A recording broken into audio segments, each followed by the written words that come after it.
How you guys doing? This is Quay Hu, go by Around Q, and this is the Real Orlando podcast. Today I'm in studio talking to Quay Hu, entrepreneur, photographer, and owner of Qreate Coffee and Studio. He's a huge presence online locally, and he's lived in Orlando for over 20 years. He's got a really cool perspective on the food scene and small business scene. I hope you enjoy. Well, dude, thanks for hanging out. Yeah, thanks for having me.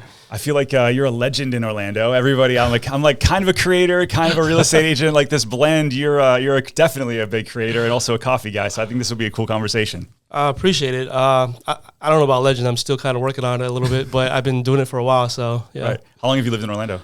I moved here in 03. From Tallahassee after from Florida State. I graduated and I was looking for a job, and this is where I landed. And okay, so you went to college and then you got an MBA too. Like, yep. So how do you go from MBA to photographer, coffee guy? What's the story there? Do you want the long version? Story? I want the long version. No, yeah.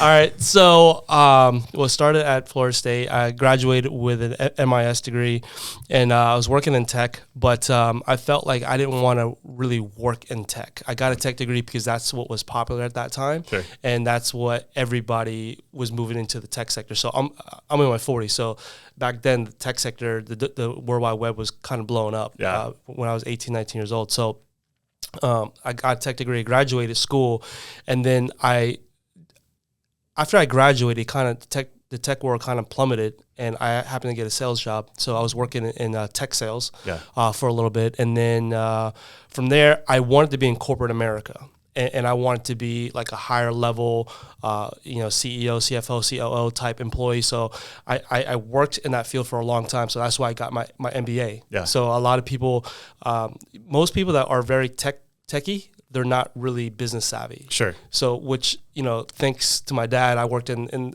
traditional Chinese kid, right? Free Chinese labor. I'm working in the Chinese restaurants. So that's where I got some of my entrepreneur mindset was from him. And then, so from there, I worked in sales, then I became a project manager and a senior director at Full Sail. Yeah. So very tech related. I helped revamp some of their communications and their telephony systems, and then from there I started working as a senior director for a healthcare company. Yeah. And so that brought you to Orlando. Full Sail? Yep. Yeah. Cool. Well, actually a couple sales jobs before that. Yeah. Okay. And so how's that been? Since 03, it's changed a ton here. 21 years. Yeah. Like it's a different city. It's a different city. It's a different vibe. It's so different. Like, when I first moved here, I was like, oh man, I don't really like it here. It's just so slow. But then within the last, I want to say 5-10 years, everything's so drastic. Everything's so different now. The food here is like, I always say this, and I argue with a bunch of Orlando people on threads, but I personally think it's a very underrated city for food. I agree. And there's tons of good stuff. And everywhere I go, obviously the bigger cities, New York, Chicago, San Francisco, they're going to have a lot of really good food and a lot of options.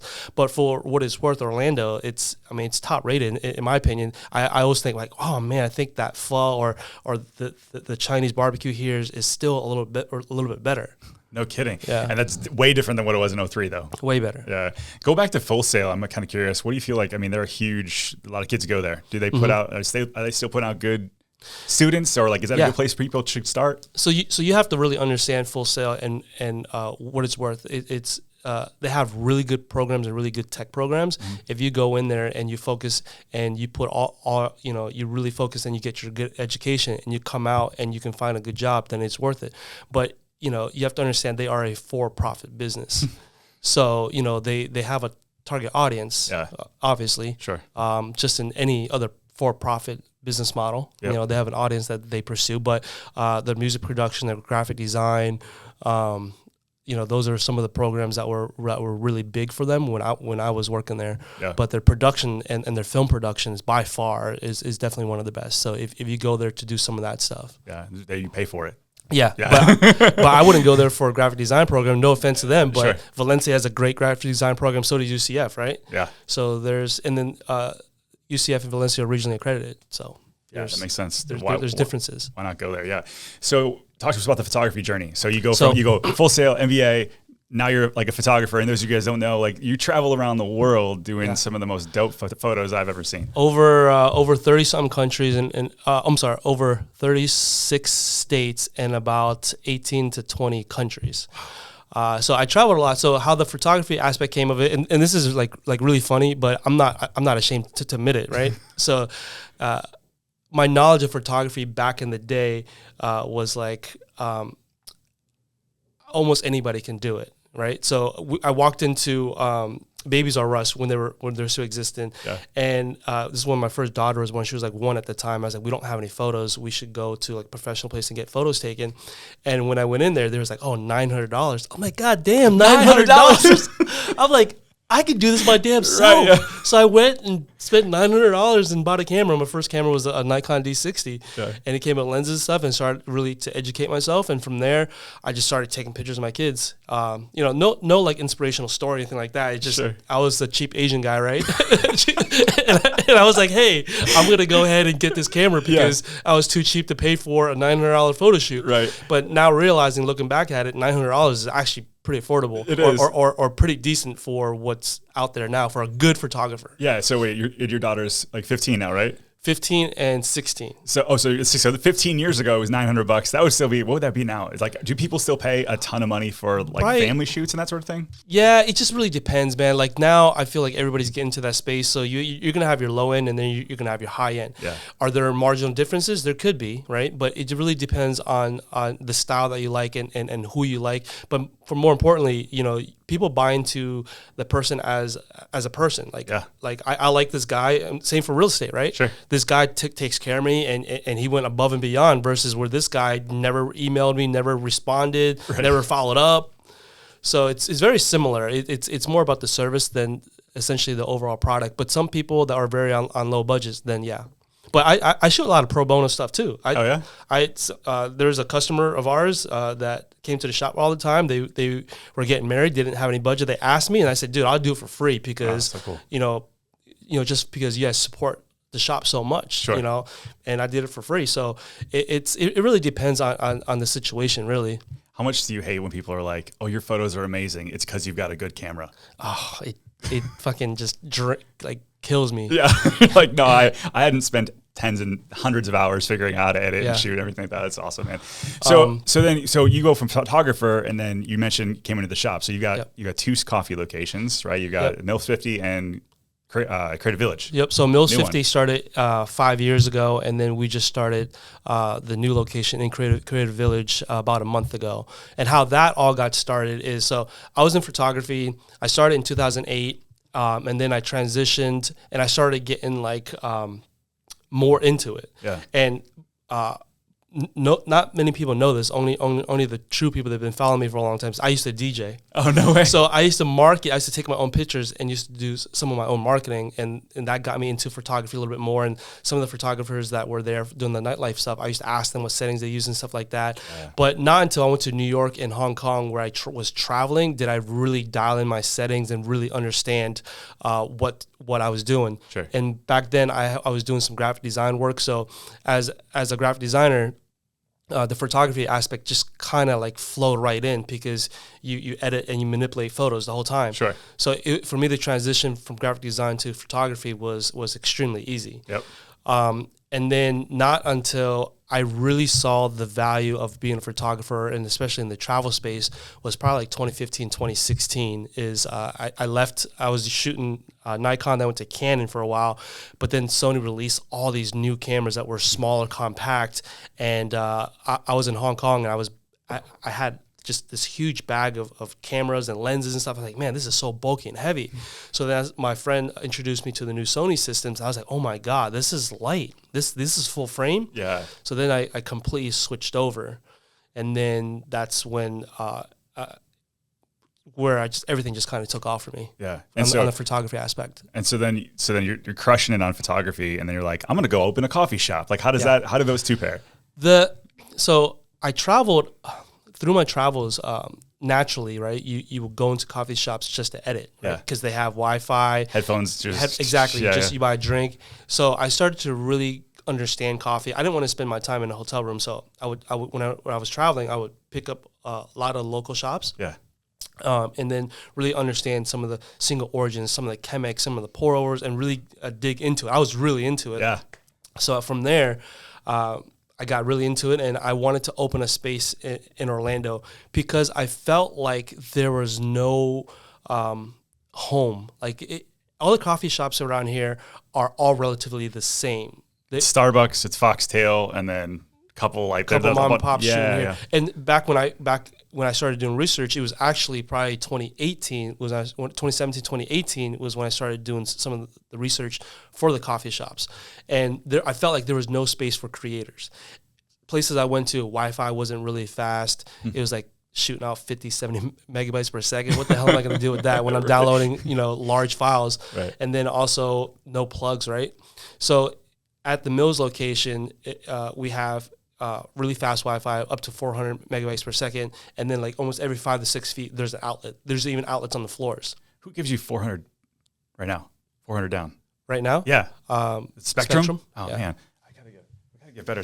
I can't get anything down here. This guy has to go home to work. So yeah, that's awesome. So you created a space where people felt like they could come hang out, and like coffee was secondary, or did you want them to be like just as good as together? It was. So the original plan was, you remember when WeWork was popping off and it was really popular? Yep. So I wanted a creative space modeled after the WeWork platform for subscriptions and stuff. Yeah. But then my investor backed out, and I had to kind of condense it a little bit. Okay. And so then we had a 400 square feet studio, some larger tables for group environment, community environment, and there's a bunch of smaller tables for coffee.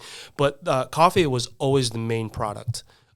Because that's what brings people in. Sure. I always tell people, like, coffee is the original telephone, right? it's the original conversation starter. Sure. Yeah. So I feel like I've heard you say before how important community and like customer service and how those pair really well together. And that's what you guys are also known for. Yep. What does that mean to you guys? I mean, building that studio, coffee shop, and then also everything else you're doing. So as I was going through I had some really good employees that I first started, that I hired. Some were from Foxtail and some were just really into coffee, and they were extremely knowledgeable. And so that helped me through that process a lot. I even went to school and got my SCA certification so I can really educate myself on coffee along with the knowledge that I already had known. So from there, I really wanted to kind of hone down on our actual product. Yeah. So do you feel... Go ahead. No, go ahead. No, I was gonna say, so from there, like, I mean, how has the community like embraced you that way? So I think what I was getting at was, if coffee's subjective, so's food, right? Sure. But for coffee, if people don't like your shit, then they don't like it, right? Right. It's very subjective. But what is not subjective is the level of customer service and what you do to help that person, or help them through the menu, or go above and beyond. If it's raining, we literally, there's like small little stuff that we do. If it's raining, somebody calls for a pickup, we'll hold an umbrella out and we go bring them the drink. Or if it's raining, we'll walk people to the cars with the umbrella. Just like small little things like that. We have a rule where you have to welcome people within 3 seconds of them walking through the door. Yeah. Like everybody, whoever's working. Right. So it's a higher level of customer service. People that haven't been there, we always ask them, hey, have you been here before? If they have, welcome back. If they haven't, then, introduce them to the menu, kind of talk them through the menu. Because people that go there for the first time, they don't understand. They don't know what your space is. So we always introduce them to our signature items, our seasonal items, and let them know that we're a hybrid coffee shop and a photo studio. So it's more about the educational process on that. Are you doing the photo studio over in Creative Village as well? No. So the Creative Village is a different brand. It's even though it's the same name, that one's going to be a little bit higher end. Same menu for the most part, but we're going to be moving to a lot more food. We also have a beer and wine. We're also going to release for the pumpkin season a pumpkin sake espresso martini. Oh, heck yeah! So we're going to dive into that market a little bit and just see where it takes us. So like the Monroe is right across the street from you. Yeah. Do you feel like that community or that little pocket is like on the come up? I think so, but it's gonna take some time. Yeah. Right now it's college kids, a lot of college EA kids over there. Yep. Anything else you think is exciting? The EA, there's also the Orange County Education Building that's over there. Yeah. A bunch of the staff, there's a Marriott over there as well. Yeah. Oh, so back to your question about the community. I think community is just extremely important for us. That's where we get most of our business. Really understanding when you come in, hey Ken, how you doing? Is this gonna be usual for you? And like really understanding your drink and memorizing some of that stuff for the regulars and making them feel like at home and making them feel comfortable. And even having a conversation with them, right? You know, hey, how are you doing today, Ken? Just very normal conversational where it just doesn't, you know, if you walk into a pretentious coffee shop, it's just kind of like, you feel out of place, right? Like you want to grab your coffee and run. Yeah, it's like I don't want to be here. Yeah, that's a huge difference. But that's not us. We're not pretentious at all. Yeah. We do use a lot of premium beans. We go through Glenn, who's down the street here as a roaster, and we use him, and he's been phenomenal for us. Is it Otis? Yeah, Otis. Yeah. And he's been really good to us. So, but building that community is really the most important thing. Is getting that. I try to tell. This is a lesson I told my daughter is you don't need 100,000 followers.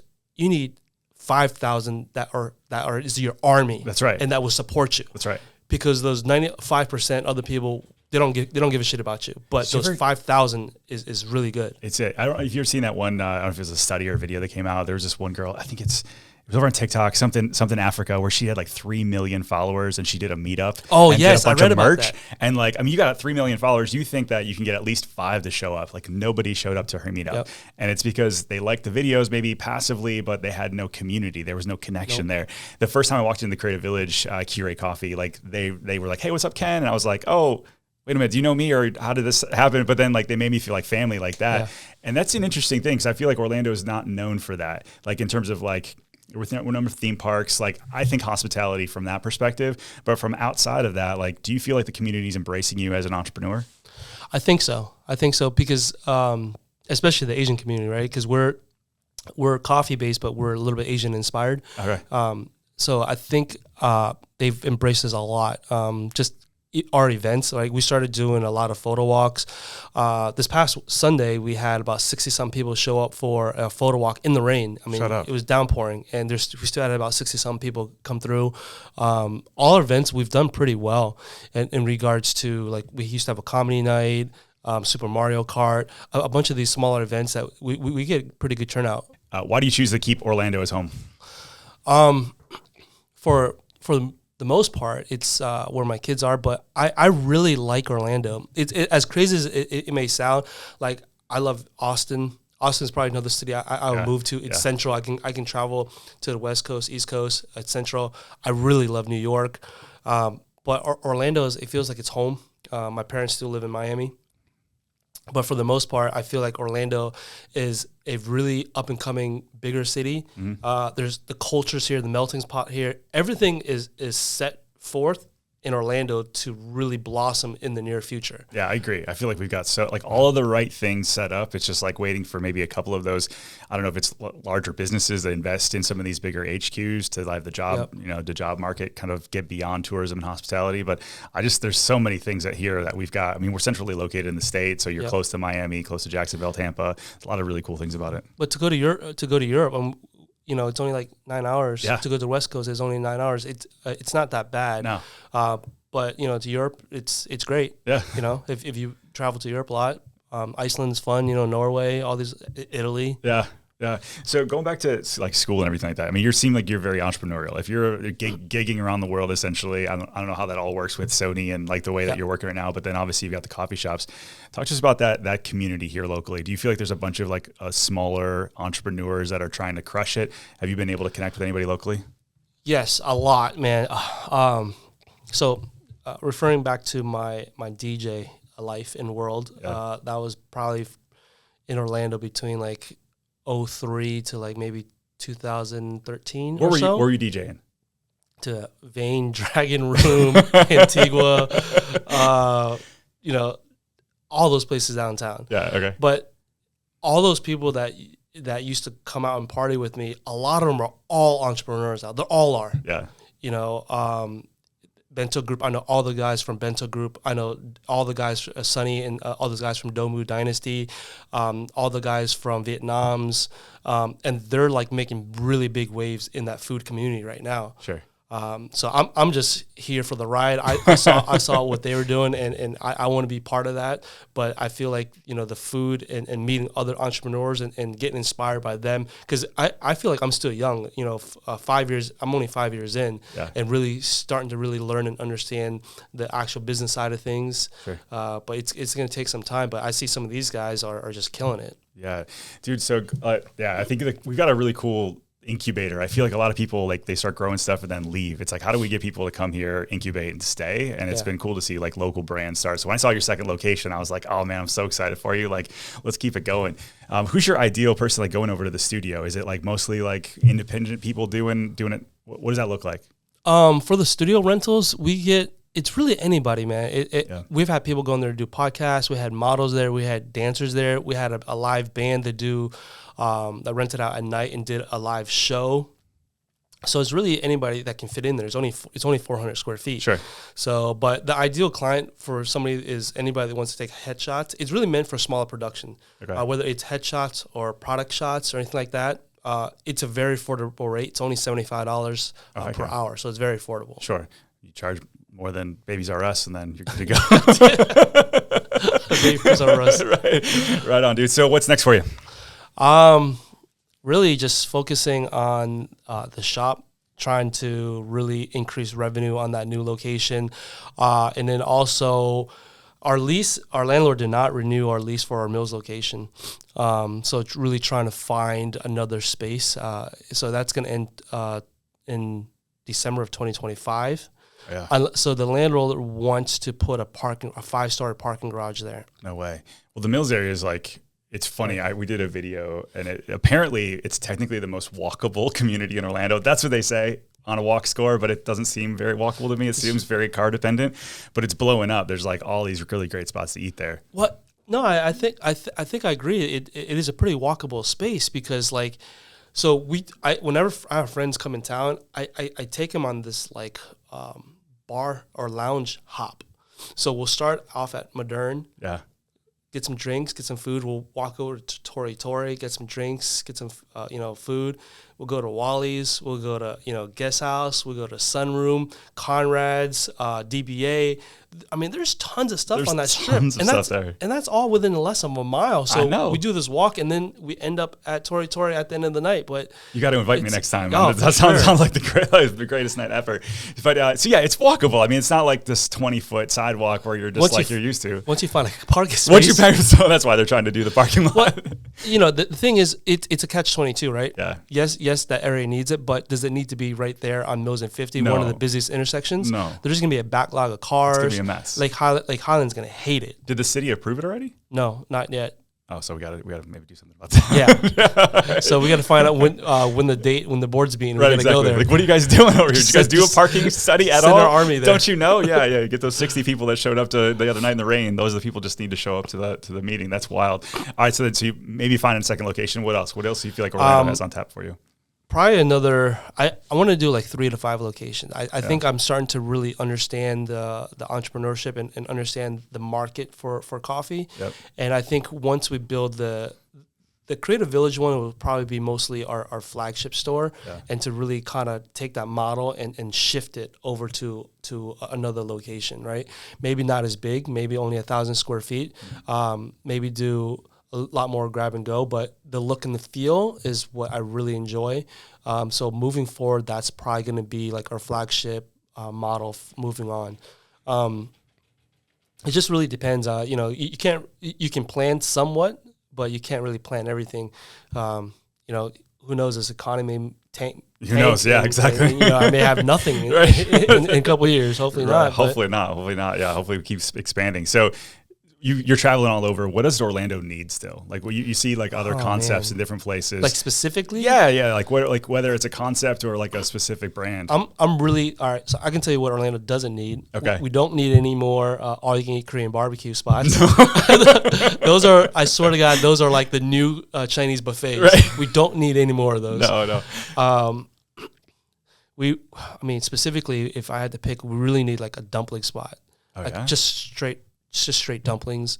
We probably don't. We have enough pizza. We have enough taco spots. I think we need more lounges. Yeah. Like more, what? Like very similar to like a Tori Tori or like Wellborn, like those types of spots. I don't think clubs are really as popular anymore. No. Well, it's because you're 40. No, I'm just kidding. Yeah, that's true too. So it's okay. That's true too. You're right. Yeah.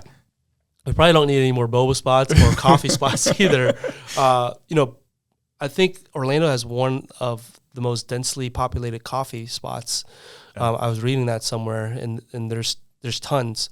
Even in that Mills 50 location, I think I counted within like almost a half a mile radius, almost like 20 shops. No way. Or shops or places that have espresso machines. It's kind of wild. Do they make it like, I mean, you said you're coming up in 5 years. Do a lot of them just turn over? Because I noticed that like you'll see them pop up and then they shut down, or they try to like incubate in another business and they shut down. Like making it 5 years is no joke at this point in our market. Yeah, it's some of them have taken over or changed hands. A couple of them, if you notice right now, they're just not renewing their leases. They're just kind of like, hey, we're out. Yeah. So it's. I mean, for me, I wouldn't mind, but I can't have an. So the reason why we did Mills and Creative Village is because they're very different. One's downtown and one's Mills. Mm-hmm. I would love to be in Winter Park if I can find a location there. Lake Nona, Lake Mary, Waterford. Yeah. Even Winter Garden. Yeah, anything that has a good community feel. Last question for you. I love unpacking kind of like the community and entrepreneurial vibes in Orlando, because I think that there's a lot there. And so you grew up working child labor. What do you feel like part of that was like that? I mean, is that it? Like, do you feel like, if your kids, you got a 16 and a 15-year-old, like, are you putting them through that entrepreneurial spirit in order to help grow something? Is that something more parents should do? Absolutely. I think really understanding, well, there's several ways that you can become wealthy. Yeah. Owning a business, as you know, is definitely one of them. You can become a doctor. You can become an engineer. Those will get you, a decent amount of money when you graduate. But is it going to get you wealthy? I don't know. It maybe not. But also at the same time, how much money do you really need? What constitutes happiness, right? Yeah. But for my kids, I always instill in them being an entrepreneur for sure. Working for yourself, not working for other people. Now, if they want to go and be a nurse and go to become a teacher in some of these other positions, go right ahead. Personally, I'm not going to encourage them to be a teacher because my wife was a teacher, and I think teachers are one of the most underpaid positions in Florida. Yeah. So I wouldn't encourage that. Sure. Nursing is fine, right? Yep. But the entrepreneurial spirit, my youngest one really wants to work at the shop, and my oldest one too. But I was like, hey, just focus on your studies and don't worry, you'll get to that point. My youngest one last year, I think she made like $3,000. She was handcrafting bracelets and stuff and rings, and she came on her days off when she wasn't training for soccer, and she came into the shop and she sold them. So she made like $3,000 off of. How proud were you? Dude, I was really happy. That's so cool. Yeah, that's so cool. Before we turned the cameras on, we were talking about your daughter like growing like a big TikTok account, that kind of thing. What do you feel like creators in this world? That's a tough go. I feel like being a creator online, and what you said, like you're building online and hopefully taking those people offline to do something. And so, have you found like the local community? Is that where your majority of your growth has come? So for the coffee shop, yes, it's been all local. For my travel photography, it's been like across the world. Even though I want to say maybe 10, 15, 20% of it has been local because they see me do a lot of local stuff. But, again, I didn't, if you notice my page, I don't really post, on my photography page, I don't really post anything Orlando based. Yeah. So you showed your ass this morning when I saw Happy birthday, by the way. Yeah, thank you. That it's been a really funny, stupid, very childish thing between my friend Nate and I. He travels a lot, and we do a lot of workshops together back in the day. Yeah. And we would just take like ass pics, like as we're traveling under the Milky Way, right, or like in Australia, or off of a cliff. Just really dumb, immature stuff that keeps us young, I guess. Sure, yeah. But I mean, I feel like people buy that personality. Go back to what we said about early in the podcast, right? They're buying you and they're buying coffee. They're buying you and your photography, right? I don't hold anything back from the shop. I mean, if you walk in there, we don't really have a uniform, but all the bar baristas help with making drinks, and they get to show off their personality. We sell an artistic nude book. Yeah, right. Yeah. So it's not like we're not very PG, and we're very cheeky on the marketing side as well, because I think people like that. People like humor. The more like we show off our personal side, the more people get to know us, the more people will buy in, right? Because they know who you are, they know who your employees are, they know your brand and product. And then, other stuff works too. You can just be regular and take stale pictures and just be very minimal, and that works for some people. Yeah, as well. I don't know, man. I feel like you could probably unpack a whole masterclass on like branding and like entrepreneurship online for real. From the entire creator space and from the marketing and branding standpoint, I think I try to help out creators a lot. But what I'm starting to realize is on Threads, and so recently I've been spending tons of time on Threads, because I think that's just the best platform, and that algorithm actually works, and I actually like that algorithm. Really? Yeah. So I was on Threads. I posted for the first time on Threads for the first time in 6 months, and I noticed I all of a sudden had 5,000 followers there. I had no idea where these people came from, and I was going through, and it was way more active than I thought, because it was like 100 million people joined, and then like it was a ghost town. So you're saying you're crushing it on Threads? I feel like I'm doing a good job, but I enjoy the platform more because you can have conversations on there a lot, and there's a lot of creator talk and there's a lot of photographer talk, and there's also some coffee talk, but it's all, the algorithm works, How so? Like that. Like when you go on Twitter, there's so many spam bots everywhere, right? I feel like there's not that much on Threads, and you can actually have conversations. Yeah. So back to your original question, I like to educate. I feel like I'm a big educator. I want to go back to doing some of our networking and education events where we would educate the educator on certain things like copywriting, branding, stuff like that. And I know a lot of creators are really, right now is like the time for the creator, because everything is just, everybody wants to be a content creator and everybody's blown up, but they don't really understand the back end stuff of what really truly happens. Dude, you nailed it. There's so many people that want to be entrepreneurial, but they don't understand the creator world, and there's so many creators that don't understand the entrepreneur world, right? So be blending those two together. That's the powerful thing. That's what we're trying to do, is like show people off Orlando, cool people like you, and introduce those to you. But it's very rare where you meet the two together. So you're thinking about holding a class on that. Like, I want to be a part. I'm gonna be a student. Yeah. Right on, man. For sure. I'll let you know. All right, cool, man. Anything else you think people should know about what's next for you? Just check us out at Creative Village, Qreate Coffee, Creative Village, and Mills. We rolling out our fall menu in the next couple of days, and then we are going to host like a Create After Dark type event where we'll partner with some other local people as well, and then hopefully we'll bring some nice sake cocktails and some small bites in the evening. Yep.